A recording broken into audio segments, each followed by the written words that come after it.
Okay, welcome everyone. I'm glad you're all here, ready to hear about how ACES Connection has done our reckoning with race and equity. If you're here, you probably saw the post, which gave a little preview of the timeline, which I'll just repeat, like just some highlights. And we always have numerous staff on our A Better Normals. But today, more than any day, it's really all of us who are a part of this conversation and telling this story.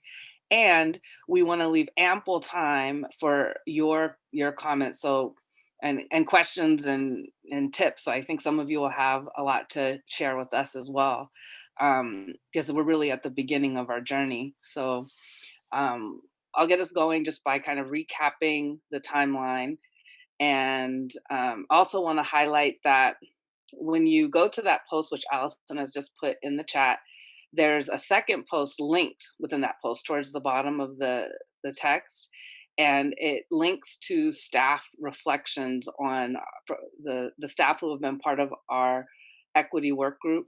And yeah, people really put a lot of time into it. I was thinking people might write 3 or 4 sentences, but there's like some mini essays. So if you haven't had a chance to check that out, please do. And of course, staff are going to be sharing their thoughts um, just right here on this call.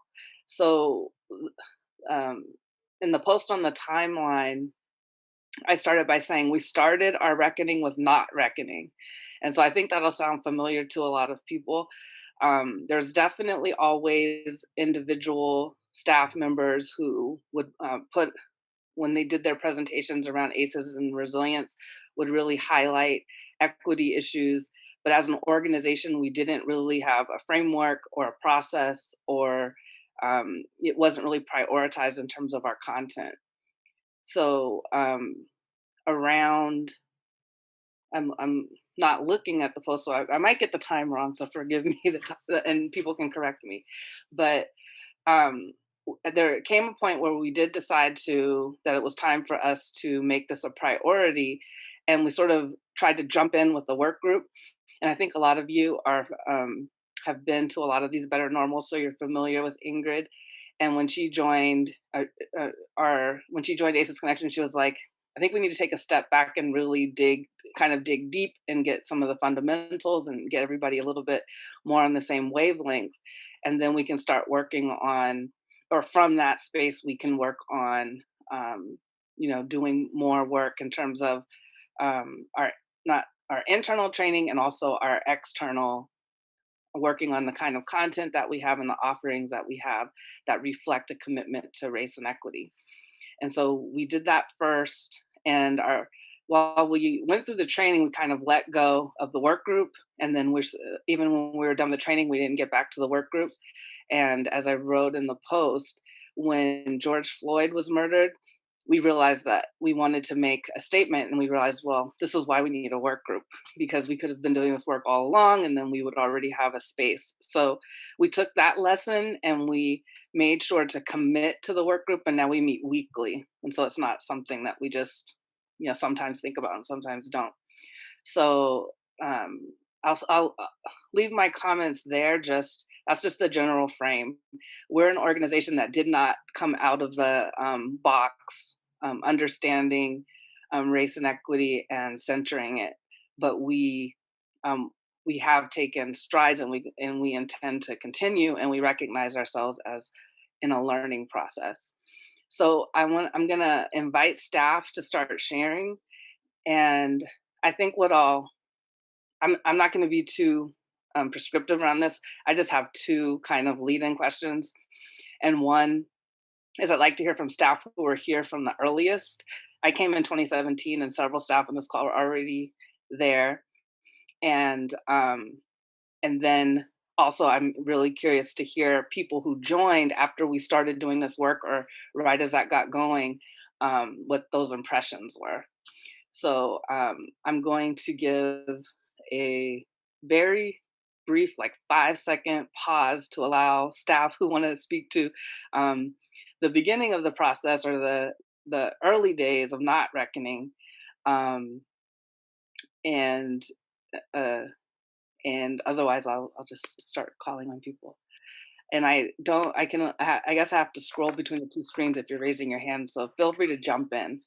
Danielle, this is Karen. So, hi Okay, go ahead, guys. Jen. If you haven't met me before, I'm Karen in Northern California. And I think I maybe had the furthest to grow in terms of understanding the complexity and the depth of what Ingrid was sharing. I really didn't think I was biased, but she took us through a few activities that uncovered bias that I was not aware of. So, what I really feel grateful for is that we were also a community where it's safe to share that you're still early on the curve. I wouldn't at all consider myself racist at all. Um, However, that implicit bias, that kind of the uncovered part that you're not really cognizant of, was there for me. And so yeah, so I just want you to know if you're kind of feeling similarly, this is still a safe place to reach out, to share, to ask questions. And I know that everybody on the team has done an amazing job in helping me understand um, what I was not aware of or what I did not understand. So shout out to everybody. It's an amazing team doing amazing work at a very difficult time in our history. And for many, many reasons, this conversation is more important than ever, in my humble opinion. Thank you. I see Lori's hand. Yeah, hi, I'm Lori Udesky, and I'm a staff reporter here, and I'm also the community manager for ACEs and Pediatrics. And I concur with Karen just about the how grateful I am that we actually had a safe space to be able to talk about this. And to be able, I think I would say for myself, as a reporter, I'm much more comfortable lifting up the voices of others and and that is comfortable sort of bearing my soul, and being first person. And so I think it was an opportunity for us to talk about the various ways in which we grew up and what were some of the influences like in our own lives that made us um, think of race or not think of race in particular ways. And there were just so many, there have been so many moments that I think were in many ways quite emotional, but and uncomfortable, but also in some ways, well, it was growth, I would say. It was like growing, having a sense of understanding and a wider view of things. And I think that for me, it's just so there's so many different perspectives within our group. And I think Ingrid, like, in addition to the implicit bias test, which my results were completely different than what I expected. And I mean, I could say, I'm just going to say this, like, I was like really proud of myself because I was in the fifth percentile who strongly prefer African Americans. Like, and I was like saying, like, oh wow, But then, like, I felt that, and then one of the things Ingrid said was, well, you should really be somewhere in the middle. And it also made me realize, well, just because I had that on that test, it doesn't mean that I don't have a lot of learning to do.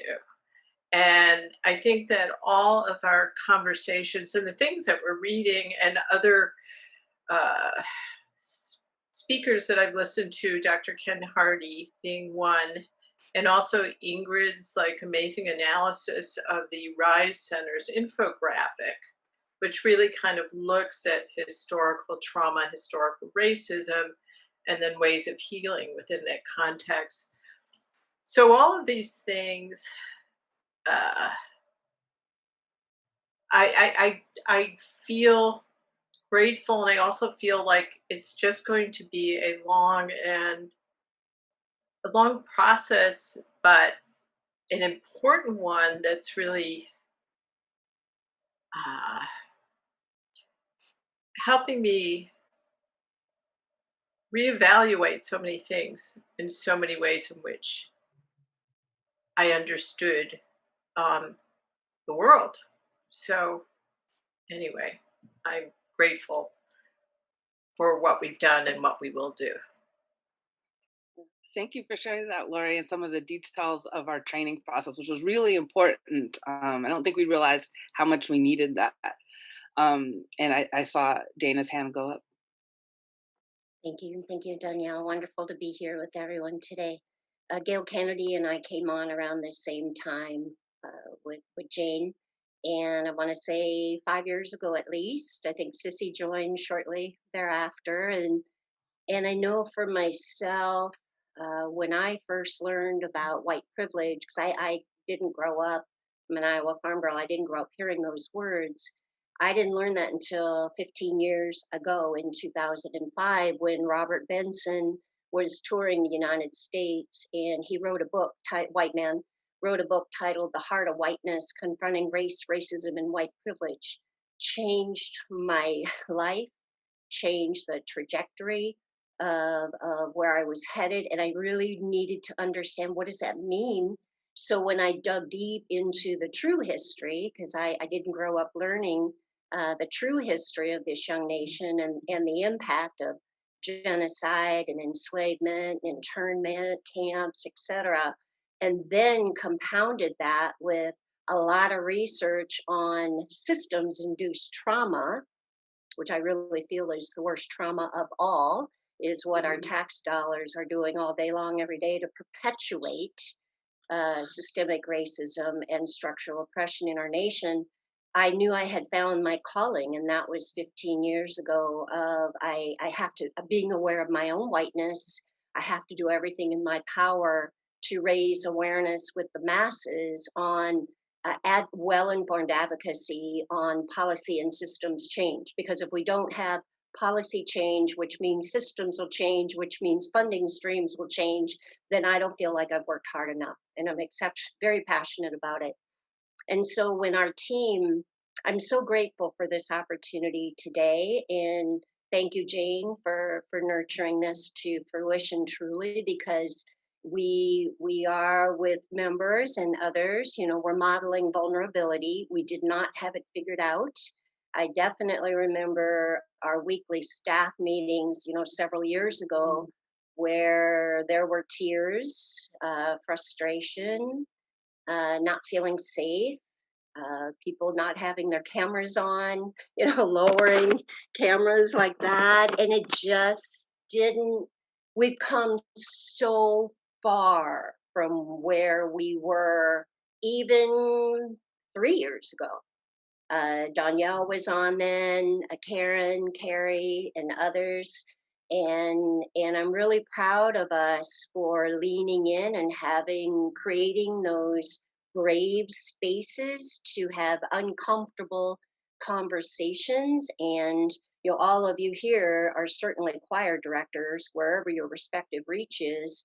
And I have felt for years, many years, that ACES Connection as an online learning community really can get ahead of this and really be those advocates to advocate for policies to change and to raise awareness, like Governor Newsom apologizing for the genocide on Native American Day, not this last November, a year ago. All of us have to do this deep work, and advocate for high level policy and decision makers to transform. The epigenetics is crucially imperative in this depth of understanding. So it was raw. I felt we were wounded several years ago, and we all are so passionate about wanting to do this work that it didn't deter anyone from working hard and staying in it. I didn't feel we were cohesive as a team, in being vulnerable and being authentically honest. And we've moved through that, and we've healed through that, and we are continuing to heal collectively as a team. So I'm really proud of the staff that we have on now for leaning in, being vulnerable, growing, and evolving together. Yeah, thank you, Dana, for talking about. I think whenever we anyone who's going to go through this process, it's just so important to know that that is normal and that it's not a reason to stop.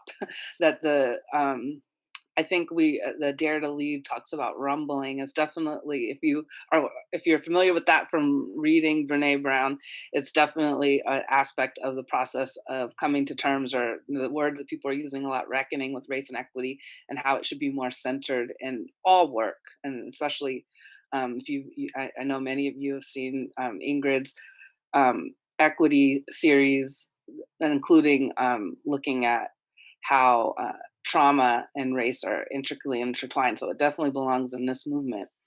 And we're working on making sure we reflect that, because that hasn't always been the case. But the series that Ingrid's doing, and you've seen some other webinars that have been centering this topic more and more. And that's a product of the work group, where we actually made space so that we can think these things through. What's missing and what do we need to continue to do?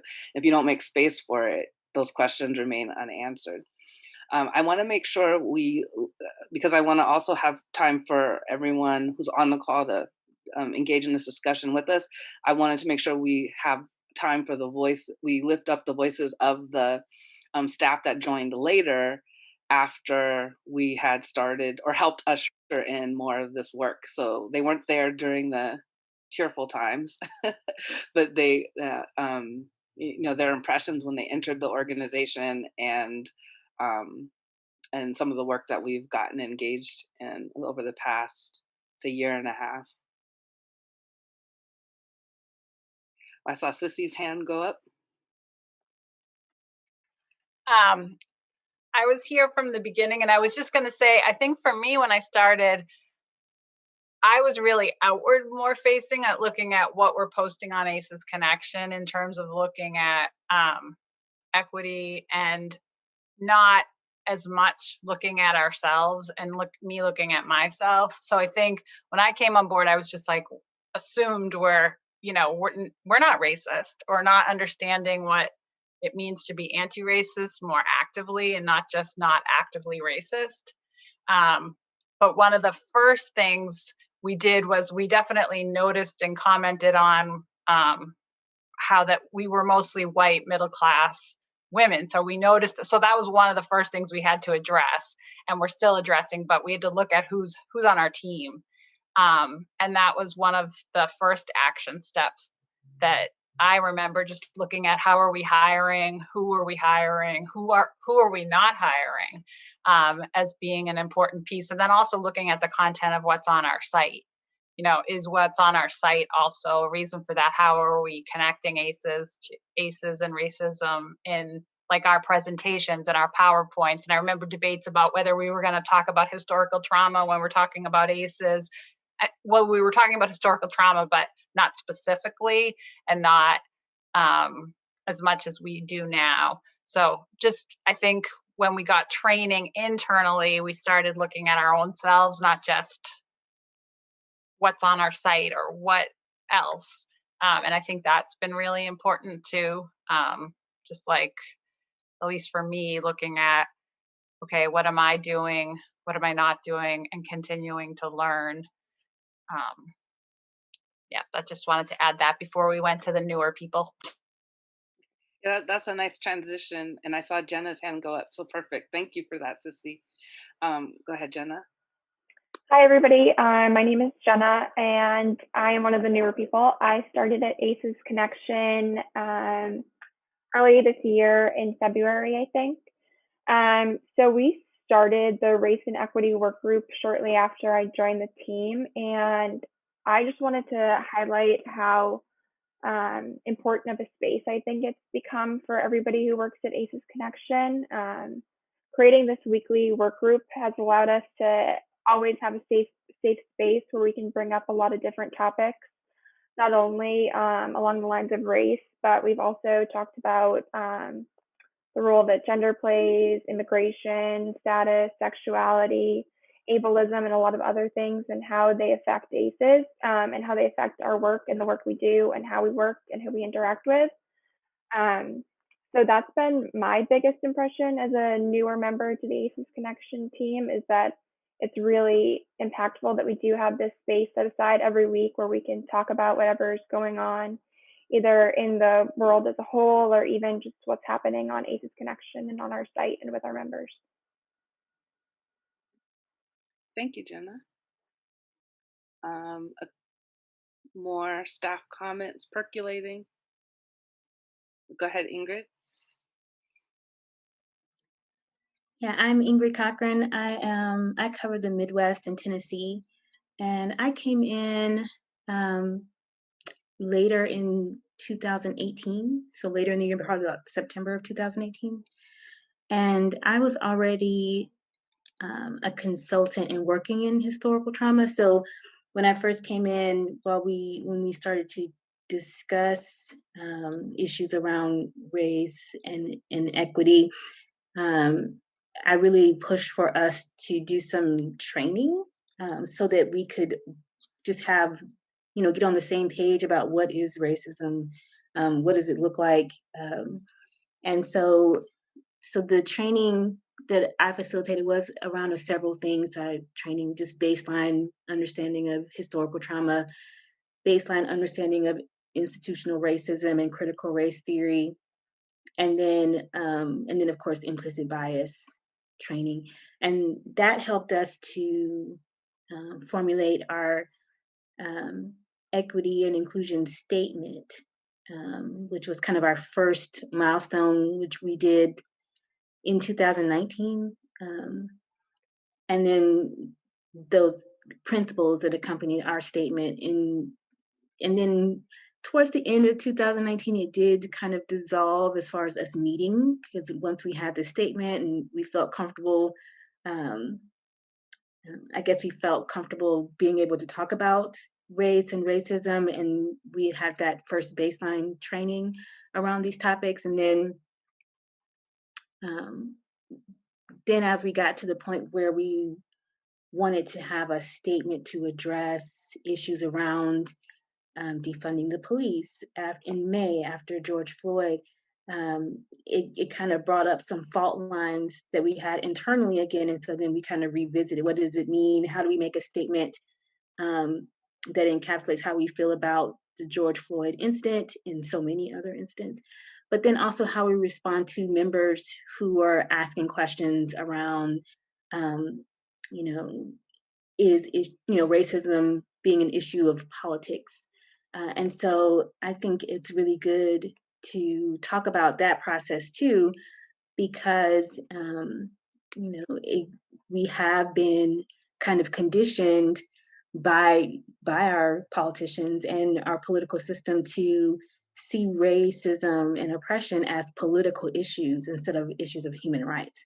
And so then we steer away from it because it's political, and it's an excuse for us not to address issues of human rights around immigration and race and police brutality, and it becomes more of a, we don't have to talk about this publicly because it's a political issue and is controversial. And I think being able to just kind of dive into that is important, but you have to first have the language to dive into it.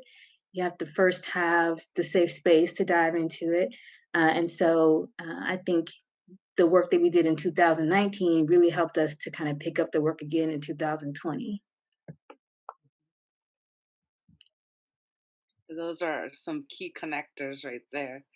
And I feel like, now we are, this is definitely work that we're committed to continuing. We started, or I started on that blog post. I linked to some of the work, and just to highlight, I know most of you have seen it, most of you participated, but just to highlight that the work group space is where a lot of that was crafted, or brainstorms.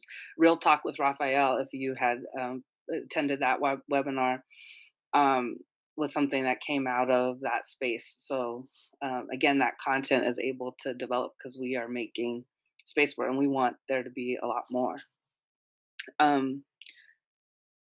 Let's see, and so we're coming around 12:30. So if you're starting, the general audience that we have here, if you're starting to have questions, this will be a good time. And of course, staff, if you haven't had a chance to share and you wanted to, please do. But we are happy to take questions. And I see one popping up. And oh, Raphael, go ahead. Hi everyone. So I've been with ACES. Well, I'm your network manager and community facilitator for Central California, and I've been with ACES Connections for about a little over a year now. And when I came in, I was like, "Whoa, this is a different organization than I've ever been in because it was mostly white women." And I was like, "So this is going to be interesting because I've always had to deal with issues of like racism and just prejudice.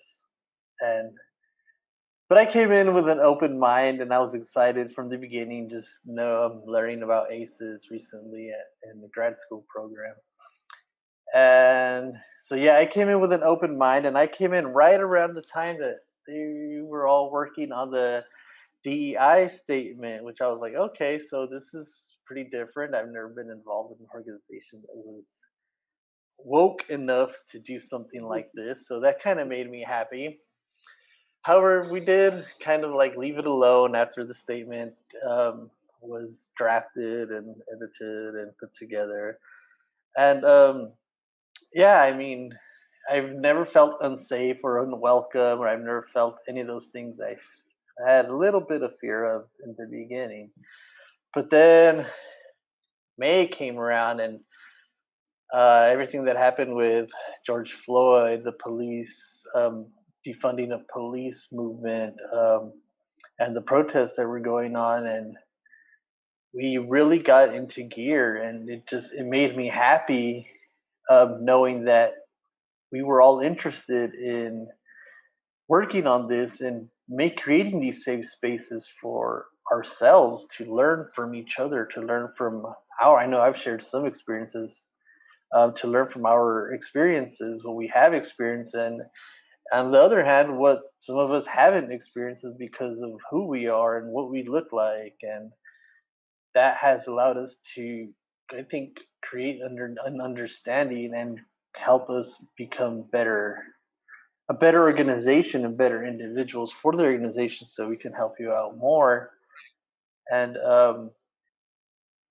yeah, it's been an amazing work, and I'm glad we're doing it, and I'm happy to be part of it. And as Danielle mentioned, right, Real Talk with Raphael came out of it, and this is something I hope we can further the discussion on racism, historical trauma, and trauma-informed care in an open format. So yeah, the work we're doing, it's exciting, it's new, and um, can't wait to see where it goes. Thank you for sharing that, Raphael. And the when you mentioned not having been at an organization that you said was woke enough to do that process, and we definitely have Ingrid to thank for that. Um, it made me aware that that's also true. I've never even thought about it, but that is also true. I haven't been in an organization, except I mean I have worked for the state where there's those little statements that we do not discriminate, but that's not the same thing. This was a real process where we had a lot of conversations, and then the the statement was crafted, and we looked at it, review it, and we actually continue to read it as part of our staff meetings too, so that it stays fresh in our thinking.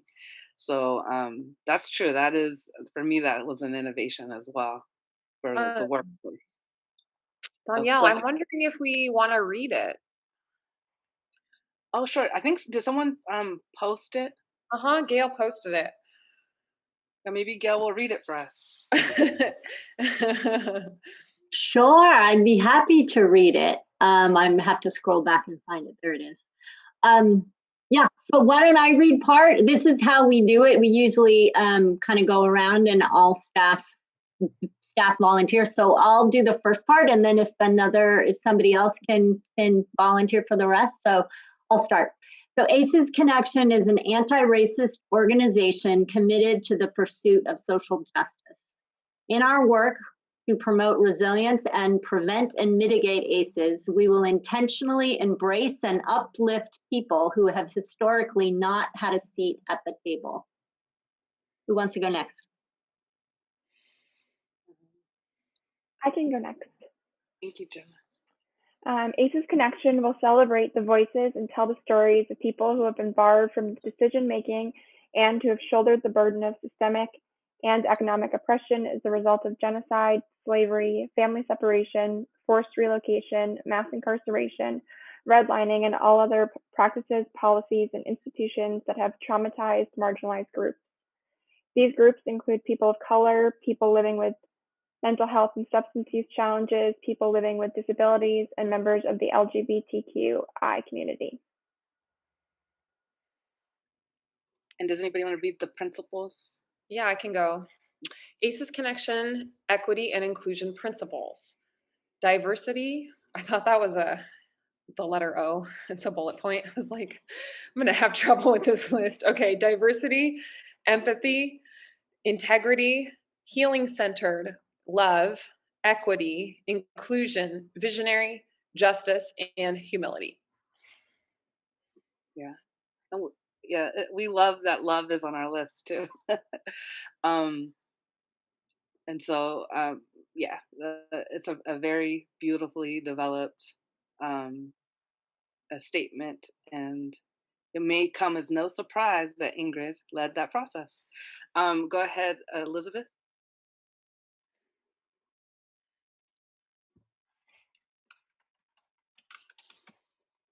And Danielle, after Elizabeth, I see Adriana has her hand up. Okay, great. Yeah, go ahead, Elizabeth. Oh, you can't. Oh, she can't unmute herself, I guess. I can do it. Oh, okay. There we go. Sorry, I was late. I've been with ACEs Connection since really early on. I think it was 2013.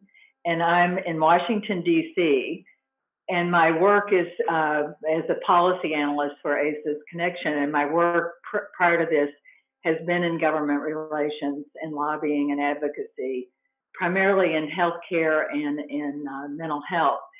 But what this process has done for me is it was sort of like we were flooded with this movement nationally, and to be able to have these conversations in your work, and you knew you were going to have these conversations on a regular basis in a really systematic way with people who really know a lot, was just so valuable, because we were also, I'm in a neighborhood organization here in Washington, and we were reading books and having conversations and different trainings. So it was sort of coming at me from all different ways. But I think what was so important to me for the work that I'm doing in policy is to recognize how embedded and deep racism is in our country, and that just like we are always saying about trauma-informed practices, you can't just have a 2-hour training and become a trauma-informed organization. And that's, that applies also in the policy arena. You can't just pass a bill that says, all state agencies will be trauma-informed, and then that's, sort of magically going to happen overnight. That it's something that people have to really commit to, and it's a really deep and long-term process. So I'm just,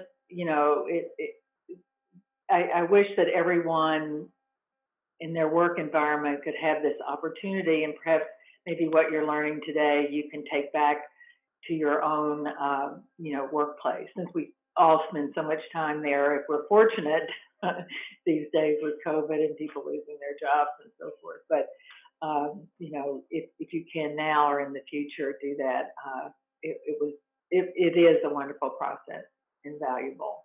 Thank you. And I know Gail pointed out that we have Adriana. Thank you so much, Elizabeth, for sharing that perspective from the policy world too. And others on the call, if your things are percolating and that you want to ask or share or comment or suggest, please, we want to hear from you too. We love to have take away your insights and just what's on your mind. And we'll start with Adriana. Hi, I'm Adriana from New Zealand. I've only been with ACES Connection for a very short time, so about a year, but I've been on these Zooms quite often, quite a lot this year. So basically, in New Zealand, my mother is Maori, which means she's from the Indigenous peoples of New Zealand, and my father is Dutch, and that's why I've got a Dutch name. But when I was very, very young, from a very young age, I saw this divide between my mother, who was Māori, and my father, who was Dutch. So my father in New Zealand, we lived in a very well, what you would say a racist area, because white was seen to be right and good. And I always saw my Māori culture as being bad and dirty. So basically, I grew up with that belief that the only way that I would succeed in life was if I sold up my turned my back on my Māori culture and went forward speaking English in order to succeed. But I've always had this confusion within myself that I didn't realise was from structural and historic racism. It wasn't until Ingrid started talking and I started listening to Ingrid about what's happening over there and seeing what's happening over there, over in your country, that I've started to realise that actually what I am facing is historic racism. And the sad thing is that my parents have embedded it in me that white is right and good and you'll succeed only if you're white. And I have now embedded it into my children. So now I am sitting here thinking, now I understand all that intense anger within and that confusion.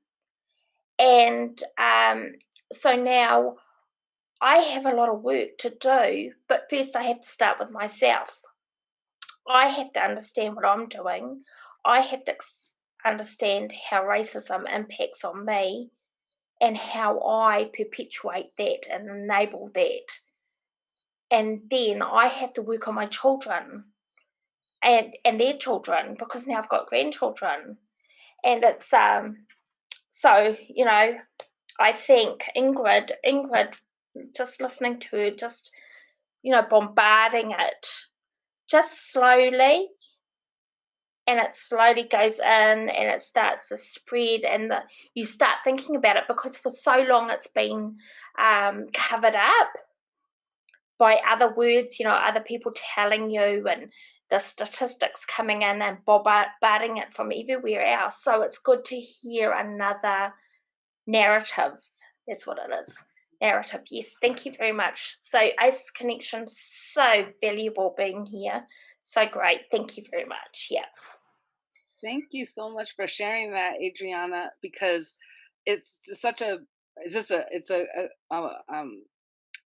really heartening story to listen to, but also it reminds me and reinforces for me that that's why organizations, especially an organization formatted like ours, does need to center these issues. Not only is it just relevant to our main work of making people aware of the impacts of trauma, um, it you're sharing with us that this was your opportunity to start that unraveling. So if we weren't doing this work and we weren't centering it, you would not have it would have been a missed opportunity, or maybe you would have received it somewhere else. But I'm also feeling very honored and proud as a staff member at ACES Connection that this was a place where that process began for you. So it highlights for me, it makes me want to tell that story to other organizations as part of why they should prioritize this work or center this work in whatever they do, because they could be that opening that door for someone else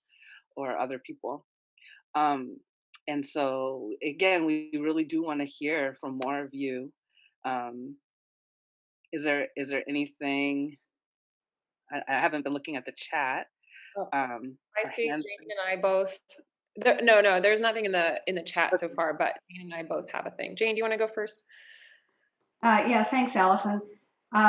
So I started ACES Connection in 2012 and actually had some volunteers and a couple hires that I paid very poorly because I was paying out of my own pocket for a while. And then on tiny grants. But I was pretty proud of myself because I intentionally made the people who the staff as a whole, the white women were in the minority, and I thought, oh, I hope I can keep that going. And then I forgot.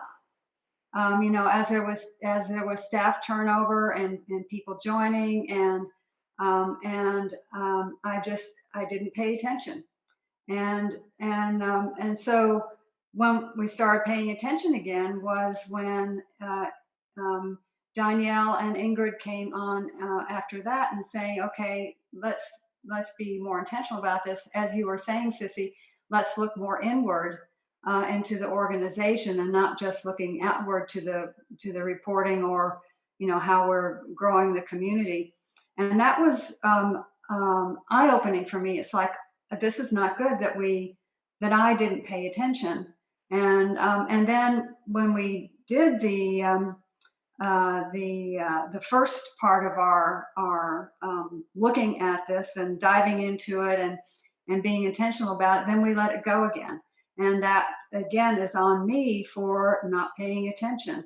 And it only takes 3 times to get things into my head. I hope not any more than that, but that's never going to happen again. This is part of our work. And it will always be part of our work, and it will always be part of my work, because I think even my background was such that I actually didn't have much integration with American culture for the first few years of my life, and that was a big difference I noticed for a lot of my upbringing compared to other people's upbringing. So I didn't have the cultural understanding that people were accustomed to, but I wanted to fit in, so I wasn't paying attention, and that will never happen again.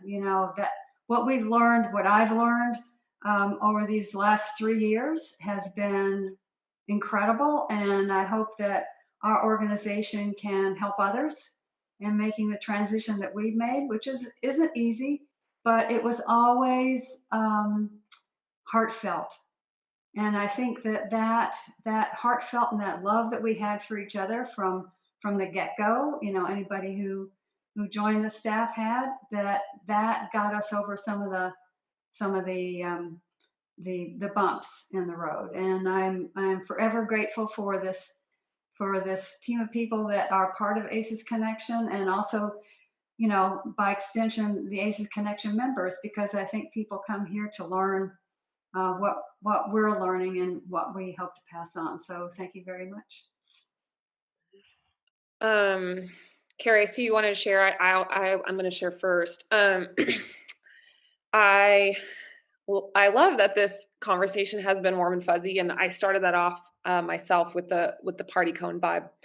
But I kind of wanted to bring into the forefront more what's at stake when we don't do this work. And this is about people's lives, and the fact that when we don't do racial equity work, each and every one of us, and in the workplace, Black people don't get hired as much, or people of color. They don't earn as much.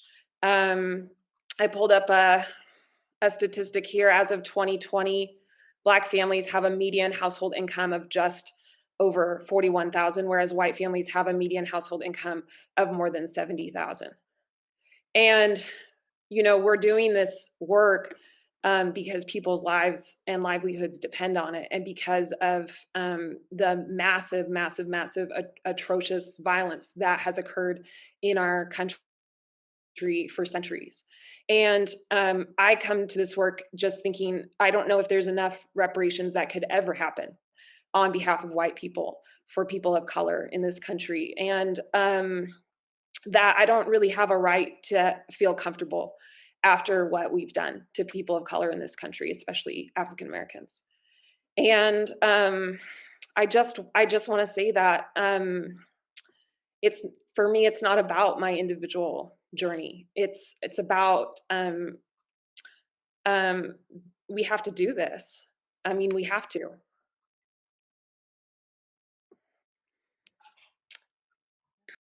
I just want to say, I know Carrie's next. I just want to say thank you, Allison, for raising that context, like that, the starkness of that context, and what it really means to the centering is just the first step, because it's the route to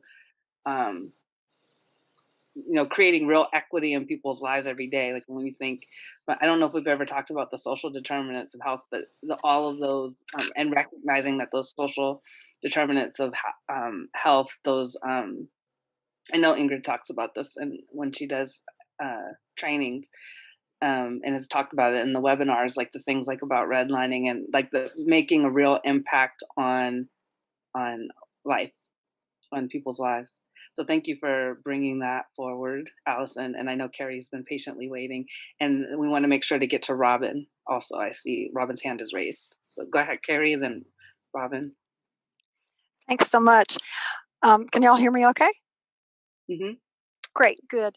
I just wanted to say that, okay, so I've been with ACES Connection for 3 years, and it was coming in as the Southeastern Regional Community Facilitator. And, growing up in the South, it's a very wounded place in a lot of ways. I mean, when you look at the areas hardest hit by COVID, the Southeastern United States have been incredibly hard hit, and it's in large part because of the poverty, the systemic racism, the historical suppression, oppression, and I loved that we're reading my grandmother's hands, and that I had listened to it at the suggestion of Sissy last summer, and still listen to it from time to time, and the realization that I probably carried my family members' shame and guilt, and I know I carried guilt as a child because I couldn't stand to see people of color mistreated, and I saw that frequently living in the South, and it was heartbreaking to me, and always bugged me, and always tore at my heart. I mean, I was the kid who would almost come to blows in Sunday school class arguing for busing, when I thought busing was a solution, because I thought that was the right thing to do. I was looking for the right thing to do, but at the same time, I grew up with a tremendous amount of fear of authority that just has reverberated throughout my life. And I want to say how healing this work has been as a member of a staff. That the way that we've done this work, and Sissy's the one who quotes this beautiful quote, "The way we do the work is the work we do." Laura Kane has been so instrumental too in helping us set up some meeting norms, and of course Ingrid in setting up meeting norms and helping us get so many things written, the understanding being deeper, Dana pushing for things, Jane being open, how quickly Gail, when she was doing the administrative things, more of that. We applied this, we applied it, but for me as an individual, it has been incredibly healing to be in a group of people who can voice their hurts and not be afraid there's going to be some type of reprimand, or that here's the way it used to be for me, is that my fear was that if I said or spoke something, that I was loading the gun against myself, just from past workspaces and the family in which I grew up. To be able to come together and say what needs to be said, and to not suffer reprisal as the result, but instead to be encouraged to do that. Oh my God. It has been incredibly healing for me as a 64-year-old person. It feels as though it has helped me mature dramatically, and I am deeply grateful for that opportunity. So with that, I will say thank you to all of you, and pass. Thanks, Carrie, for sharing, and for all the staff that have shared. And thank you, Robin, for raising your hand. Please, I don't know if you can, are you able to unmute yourself? Well, okay. Yeah, so when I press unmute, you have to accept it. Yeah. Yeah, I think I accidentally muted it after you said okay. to unmute me. So anyway, I'll keep it really short because I know we're short on time. But ultimately, I just wanted to share that I first learned about ACEs about a year ago, maybe a little longer than that. And when I first heard about it, I'm like, well, I heard that like the original participants were like primarily white, and I'm like, okay, how relevant is this to me and my work and to the community if it is ignoring systemic racism, systems of oppression in our country and our communities? And so I kind of ignored ACEs in some way for a long time. And somebody in our community here, Alejandra, who's been in some of these meetings as well, mentioned the ACEs connection, and I was like, okay, well, and so we kind of had this discussion about my concerns, and I went ahead and joined like maybe a week and a half ago, and my first Zoom meeting here that I participated in was last Wednesday when Ingrid was presenting, and like, okay, maybe there's something here that is valuable to what we do, to my work individually, to our work as an agency. So I just appreciate the fact that this is a topic that is being discussed, and it is something that is becoming a focal point of ACEs. So just wanted to share that real briefly, and thank you for all doing that. So appreciate it. Robin, can you tell us a little bit about what agency you work for and what you do? Oh, she's muted again. You were muted. Yeah, no, I muted myself after I was done. But basically, I work with an agency and we work with residents who live in public housing, it's in Section 8 housing. So all of our residents were in a community. They were relocated because they were renovating, or they basically tore down the community and are building it again. So basically, just making connections with residents, being a support system for them to be successful and reach whatever goals that they have individually. So within that, though, we deal with all sorts of issues, obviously, that come up, when it comes to systemic issues. So we're addressing things even within public housing, how sometimes our residents get treated like, well, you should just be fortunate that you have housing. So things don't get responded to. And so we're always having to advocate and fight basically for our residents to get the needs that they have met.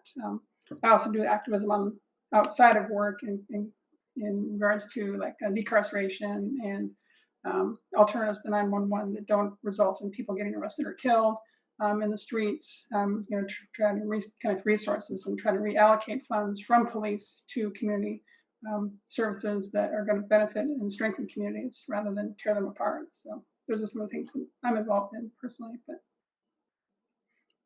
thank you. I think it's time to turn to Allison. I just wanted to say thank you to Robin, and how your work highlights just how relevant that these issues are intertwined, race and trauma. That's like one of the pillars right there. Housing is a human right. I think there's a campaign around that. I will yield the floor to Allison. Yeah, we do have to wrap up. I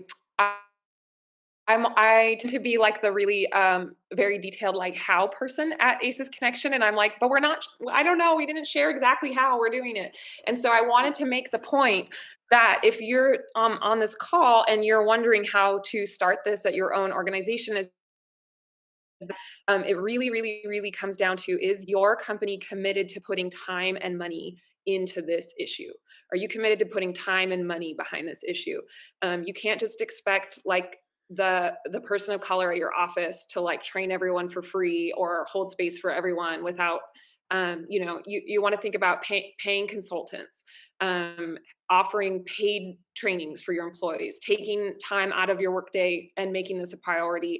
So it shouldn't be like, oh, everyone, why don't you get this book and read it on your own time? It's like, if you want to start this work, and then your organization will need to actually put your money where your mouth is.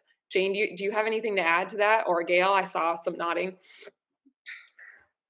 Yeah, absolutely. And I think the other thing is that you both need the internal and the external. Well, it's not internal and external, but you need to have space for the training and for the like unlearning, for white people at least, for me, unlearning what we didn't get taught, and then the relearning. And we have, we're so grateful to have Ingrid with us to help us with that, but also to have space and time to look internal and how, understanding and unpackaging what whiteness, for white people, what whiteness means to us, what it means to be white in America. And those are discussions that's looking inward.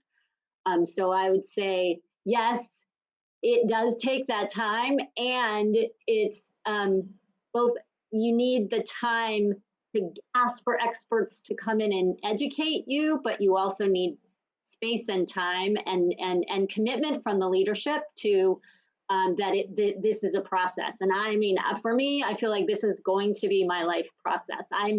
Feel like I just, those onions, I feel like the onion peels are just starting to peel away. So yeah, but thank you. Thanks, Gail. I think the only thing that I would add would be is that leadership is really important, and leadership has to participate. It isn't like that leaders can say, okay, go do that.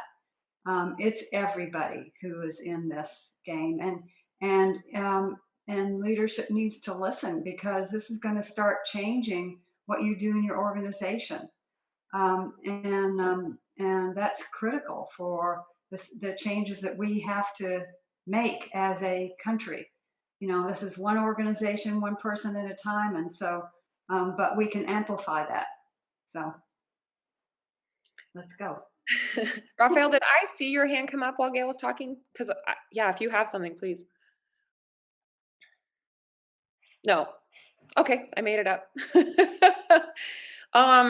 Any other ACEs Connection staff, before we wrap up, have like a very specific how to piggyback off of Gail and Jane? Anyone else to help someone get started? Because we had one of my community managers from Virginia said, how do we start if we're an all white or mostly white organization? And I'm not sure that we answered that exactly, and so I always just think of when I learned how to swim, which I did just a couple years ago. Actually, I'm 35. And I didn't even know what my questions were, because that's how, I just didn't know how. I was like, what equipment do I need to get? What kind of swimsuit? Where do I get it? Where do I go get lessons? And so if this is your first time to try to implement this in your organization, it's sort of like that. It's like, what are the questions we're even asking, or what are the steps, how to get started? And so it may be that we need to revisit this topic and really provide a step-by-step guide with like, here's how to set up the meeting, this is who needs to be there, this is what you need to be bringing in, because I think that what we have here at ACEs Connection is really good. And as you've heard from all the staff, it's really working for many of us. We're feeling that we're changing, and we're feeling that we're making a positive impact. And so I guess I'm feeling like maybe an hour isn't enough, but this was a great introduction. And I'd love to revisit this and help give all of our communities a really step-by-step way to start implementing the things that have worked for us. Danielle, do you have any response before we wrap up? Well, I think what you said was great, that we should do this again, and with the focus being like now well, how to. I think it was important for us to share and be transparent that we're not an organization that just came out and we're like, oh, we're doing this perfectly. We went through a process because most people are going to be starting this work from that from a place of not starting, and so I think we're a good role model of that. So I think but I think we could fill up another hour with more concretes, and I'll shout out that I learned from Ingrid that you have to start with the training, and it needs to be in depth. I saw some comments come through that it wasn't workshops and just like one-off workshops, and I'm sitting in 2 other types of training for different partner organizations of ACES Connection. Well, one and another on my own, and both leaders. One is Ken Hardy, who was linked in the chat, and the other Shauna Murray Brown, who does this for a living. They both echo that same sentiment that Ken Hardy recently told us, like, he won't even do a one-off with an organization because that's not the work. So just for you to have something to take with you is knowing that that investment has to be made. But I think, yeah, we could come back and flesh that out even more. Awesome. Well, thanks, Danielle, for leading this one, and thanks for all the ACES Connection staff for joining, and thanks to all of you community members and community managers for all the amazing work that you do. Robin, it was really inspiring to hear about your work, and thanks, Adriana, for being here every time and for sharing so vulnerably so that we can learn from you. And so we would love to see all of you again at our next A Better Normal. We have an Education Upended every Thursday, and that one will be happening next, and that's with Laura. And then the next A Better Normal that we have will actually be a post-election debrief / town hall on November 4th. So we do not have registration details available yet, but that will be up shortly. So since all of you have registered for this event, you will get an email about that on Friday. And so I think that this is a very nerve-wracking week. I've been on max anxiety. Anyone else this week? Max anxiety levels? Yeah. So we hope to see you next Wednesday for the debrief. And thank you all so much. And I hope that you have a wonderful Tuesday. And if you'd like to save the chat, go ahead and do that now. You click on the 3 dots underneath the chat, and then you select Save Chat. And I'll let you do that before I end the meeting.